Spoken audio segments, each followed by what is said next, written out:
Okay, well said. Not to continue too long with the subject, but just once more, you're one of the only people that I've spoken with as a kid who actually had interaction. So, what were your impressions when you first saw these people? Just somebody else. Probably when I first saw them, I probably stood behind my folks and peeked around like any other kid at a strange. But then after you've been around, for just a few minutes, strangeness is over with, and y'all run off and play. That's great. Now let's talk about watching them come. When they got off the train, what did you actually see? And you told me before, which I loved. You said that they looked like they'd stepped off into the end of the world. Well, when you see strange people, you have to acclimate. You get accustomed to them. Probably the first time too, I hung real close to my parents looking, and when I saw one group that got off of the train, on the siding, and now, looking back, the look on their face would have been like, we stepped off of this into the end of the world, another world, because I'm sure that they had never seen anything similar to that before, coming from a more pleasant climate. That now we know what California had, and when they stepped off, had a board crossing ditches to walk across where they'd still everything under construction. You're looking at a black line of warehouses, and then looking out across the cap, all the buildings are black tar paper. You've been on a train 3 or 4 days, ever how long it comes, and I understand during the daytime the shades was pulled down on the train, and now here you are, like, where are we? What, what has happened? Bewilderment, just don't, I really can't imagine what would go through the parents' minds and all, what are we going to do or what? Because you just almost have to be in that situation to really know what it felt like. We can only surmise. Did you see any name tags or anything like that? People did. Well, at that point, when they were doing that, there were some tags that are on some shirts or whatever. What they said or what, I wouldn't know because I didn't know how to read yet. But there were some identities in the record keeping. But being a number, you get in line, and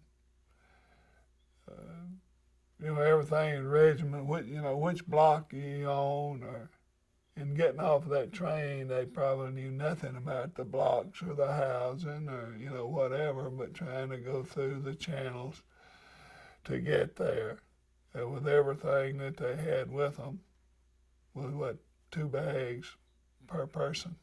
Do you have any memories of that? I don't know if I would have memory when I was 4 or 5 years old, but do you remember seeing them carrying things or anything like that? Yeah. What do you remember? It just had some suitcases or other, kind of cardboard with ropes around them, little suitcases. I don't remember that much. But I don't know, but like it was, what would have been in California, but most of us back here could have probably, each individual could have probably put everything he owned in a suitcase, and clothes-wise, and had room left. But now, probably some dolls or toys that they had couldn't bring.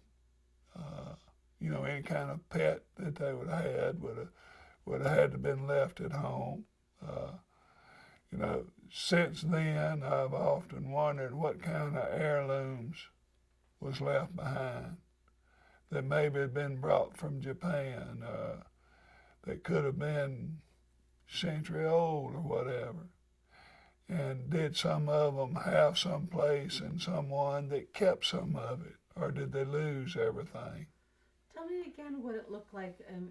Maybe just so I can have it a second time. As they stepped off, they would have been going across boards. It would have been muddy. If it had been wet, because you had the siding come down where the train was, and then a little dip, and then you'd have had the road bed on the outpost road and all, and across it, going on into the bags, because the siding started about equal with one of the entrances and went south. So, you take a 200 or 300 yard train, then that would put everybody a little south, which had to come back up towards the main headquarters and all. And if it was a wet season, then there would have had to have had some kind of a board walkway to get across. Because even on some of the other ditches and all in the camps, they had some walkways until they got to gravel paths and all built. So were you excited at all as a kid? Like, were you excited to have these hordes coming into your town? Well, that part, at the first there, I don't remember where I was excited, but after they had been here and we got to coming in and out, and you wanted to, yeah, well, it was something to look forward to when we would go up to my grandparents and would come through the camp, because we live way back in behind it. And yeah, that was exciting to look at all these different people, and they dressed a lot more colorful than what, we were used to seeing. Well, we were more drab, but they had a lot of bright colors. And then coming up the outside the camp on the gravel road and all, on Sunday afternoons, you'd see quite a few of the ladies and the children walking, getting exercise or whatever. And at other times, you would see them maybe outside the camp picking berries in the spring or summer, dewberries, blackberries, out in the edge of the woods and the deadening, which would have been not only an outing but a supplement of a diet. And the berries were awful good, because we picked them too. Did you hear And persimmons, they'd gather them, eat them in the fall, and hickory nuts. So. Did you hear music coming out of the camp at all? And I don't recall hearing any music or whatever, because I'm not sure how many radios or what they had. So the music I don't remember. And it would have had to have been, if there had been any music, it would have had to have been to the same radio stations or what we could pick up. And you just didn't have that much then, because they couldn't have brought radios and phonographs and record players you wouldn't have brought with you, because that would have took up more space than what you had. I think some people actually brought instruments. The school had bands. So, and I'm not sure whether the people brought the instruments on the bands or the government furnished or not, but in the school they had band, they had art, they had regular schools. Can you tell me, just visually describe the land and the bugs? What you told me before was it swampy, it was swampy, and then you told me there's chiggers, snakes, watermelon. Start again? When on some of these outings and all, at the reunion in '96, I talked to one lady who'd been there, and the question that was asked, do you still have the red bugs? Which we call chiggers, and the snakes, because this lady talked about she was really worried about the snakes, which this area here is a low swampy area. At that time, there's drainage ditches and that has drained it now, but in the rainy season, it's still just as wet and boggy now as it was then. maybe more so because we don't have the trees now to help absorb and take up the moisture or take it down as well. But it was a low area, had been probably underwater 3 or 4 months out of the year until the drainage ditches were started, and some of that started in about 1917, 18, and was progressing. And even at the time this was going on, there were still drainage ditches being put through the country. I would love a really short answer, short visual description. I just name some of the wildlife, name the bugs, the snakes, and the mud. Well, being in the Mississippi Delta, it is full of the red bugs. We do have some good spiders. We have 4 of the 4 poisonous snakes that's in the United States. We've got all 4 of them. Even though the coral snake would be an extremely rarity, but we do have the copperhead. We had an abundance of the cottonmouth and other moccasins. And at that time, we had a lot of rattlesnakes.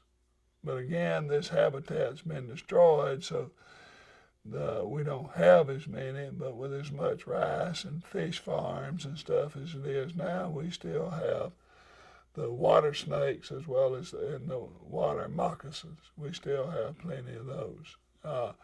Another thing that we have that some of them ask about, and we do still have, are the fireflies. Now, in some of them, and they're outside walking and all, well, they would probably see deer. We had deer, still do. When they were gathering persimmons or hickory nuts, they probably saw squirrels, possibly saw a few raccoons. Those are the basic animals that, we would have had in any abundance at that time. Now, if I landed in a place that had snakes, poison snakes, and I'm not used to them, I would be completely freaked out. Were they? Some of them were. Full sentence? Yeah, like this lady was talking about. Don't tell me about the future. How afraid they were of the snakes. But I don't recall that anybody ever got straight bit. It's possible that they did, but I don't, recall that they did. Do you recall at that time? I don't want to go into the 1990s in someone's recollection. Just at that time, did anyone ever say, "What about snakes? Do I have to be careful of snakes?" No, I don't remember anyone ever asking about, because the snakes at that time is just kind of like just the sun come up in the morning. We have them. We have the bugs. It's a fact of life. We still got them. So in the summer, if you come to this country, watch where you put your feet. And after a while, no one has to tell you that. And, after a rain, you be here a while, you don't have to tell somebody, watch that, it's boggy. Get out there once or twice, you know it. Because this is good clay that when it's wet, it'll stick to you. Now, this is great soil, too, right? It's good. Even though it has a tendency to stick to you, make your feet get bigger and heavier. If you're in water, it'll shed them, but it's also rich soil. It's good for soybeans, rice, grain sorghum.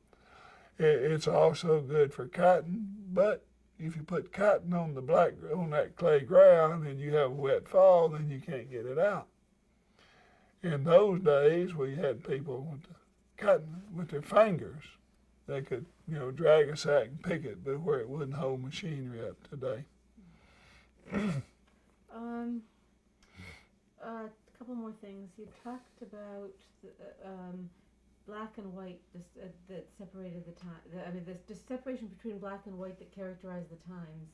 And you have already talked about how you didn't socialize, but you talked about how skin color isn't always what makes you liking and disliking. Sometimes you just don't like a person. Can you just say that briefly? Well, when we start looking and thinking about the people, where we do have the racial difference, that we have some socialize. We work together on some, but we may not socialize.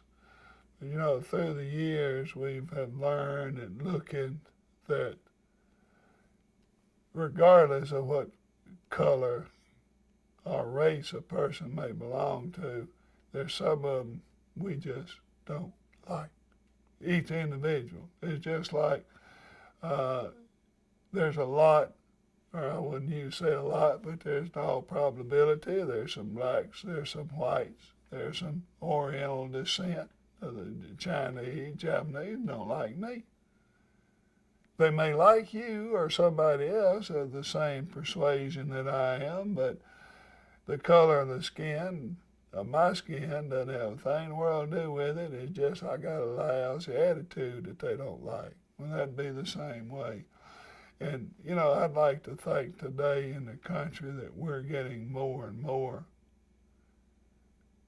that it's the person that we either like or dislike rather than the fact that it was a race. When we look back, we bounce back into 1942, 3 or 4. That's an entirely different era. And at that time, most races, and even in the same race, most cultural, had a tendency to stay with their own culture. The people out of this delta, which, you know, swamplanders, at that period of time, and even on up for quite a few years after that, could work up a real easy dislike for the hillbillies. Because you go west 6, 7 miles, you hit the hills. And the hillbillies, those people, had no use for the people out of the swamp. Yep. And it still exists. Right. Okay, now we're going to move forward to talk about when the Japanese Americans finally left. You told me about a soldier coming to the house who was about to go back to Japan, and your father said, "I might see you again, and it might be over a barrel of a rifle." But then you were also talking about how, like, you really had a different impression of people when you saw them, like, in families versus if you'd seen them overseas. Well, during the course of the time of their internment here, and through Daddy's kind of being a bootlegger, we had quite a few traffic between the men. They would come out to the place to get beer or whiskey and sit around and drink it and talk with some of the soldiers. Well, at one point there was an opportunity that some of the internees could go back to Japan. And I remember listening and later on, Daddy talking about it too, of one man that he was there, and the next day he was going to start his journey with some of those that were being swapped out or what, to go back to Japan, because he had family there, and he wanted to go check on his family.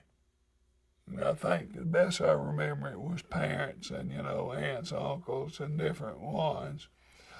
And I remember him telling my father that, you know, that he was going back, and he did not know what he would run into. He did not know what it would be. He may never see him again. And if he saw him again, they may be looking at one another over the barrel of a rifle. But he had to go back and check on his family. And I remember when some of the soldiers began to come back from the European front. I remember one that never did know his name, but where he'd lay on a quilt, or an army blanket actually, that they'd bring with them in the sun, where he had been shot up so badly, or, you know, I don't know whether it was a grenade or what, but he'd been wounded up so badly. And they'd come out several days there, and he'd always take his shirt off and lay in the sun to soak up on the recuperating. And I've often wondered, did he live or whatever happened? But so many of them, that you didn't know until the reunion in '96. I found I had lost count of any of them. That soldier that was lying out there with the wounds, that was a Japanese American soldier? Yes. Can you just say that very quickly? Who was Japanese? All right. The soldier that came and was talking about was one of the internees. He wasn't a Japanese American soldier, and he had gotten wounded either in Italy or Germany on the march up through there. But there were several of them, of the soldiers that come through. Even a few of them that was from Camp Shelby on leave, well, for a few spirits, they would come by. Tell me what the legacy of camp is for you personally.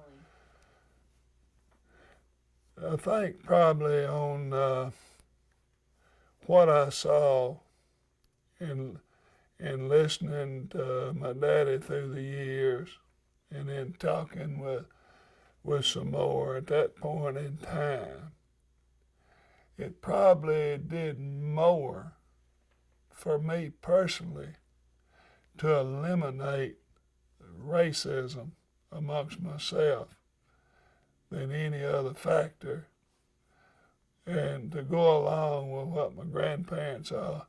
I never heard them talk about another person.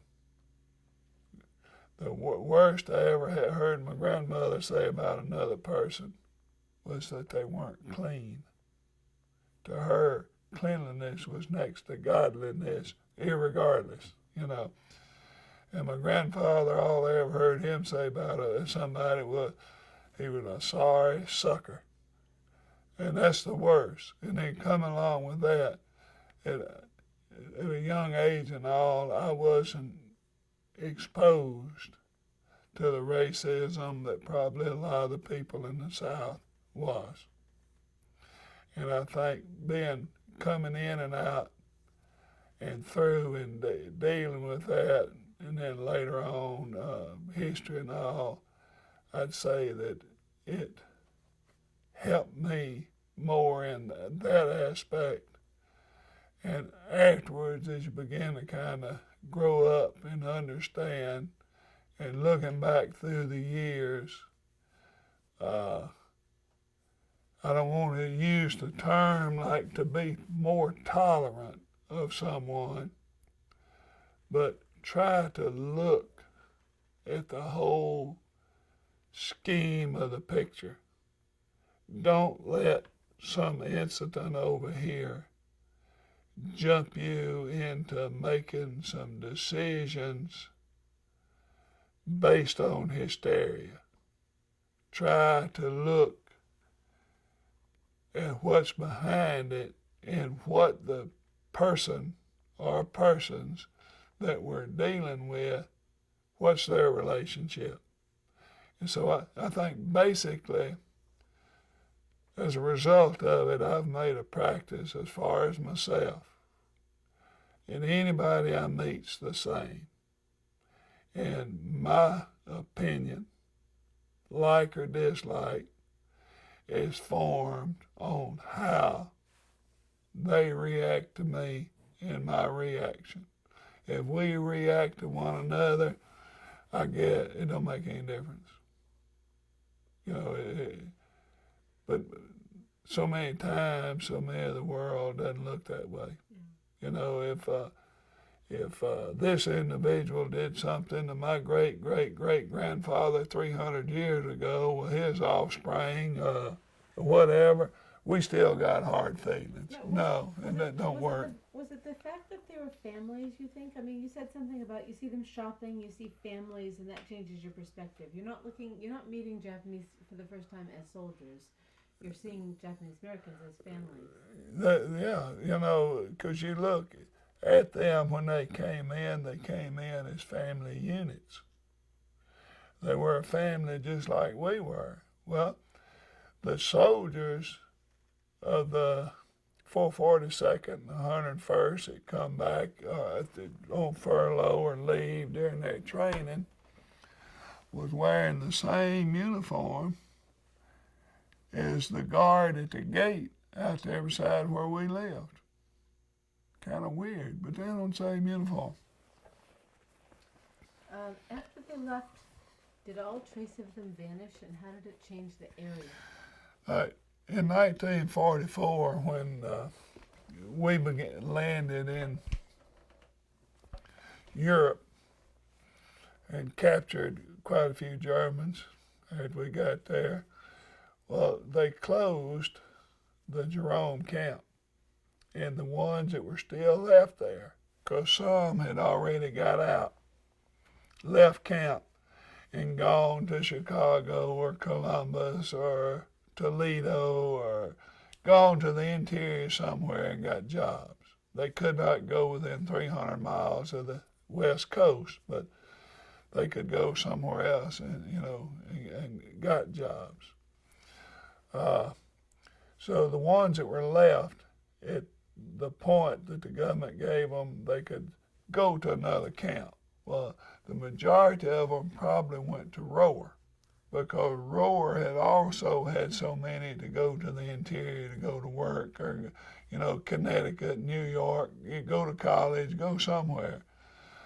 Some I know was in Nebraska, because two that I met at the reunion, they were working on a turkey farm in Nebraska when they got their sermons to draft notice. I don't want to know about where everyone went. I just want to stay here in Jerome for a minute. All right.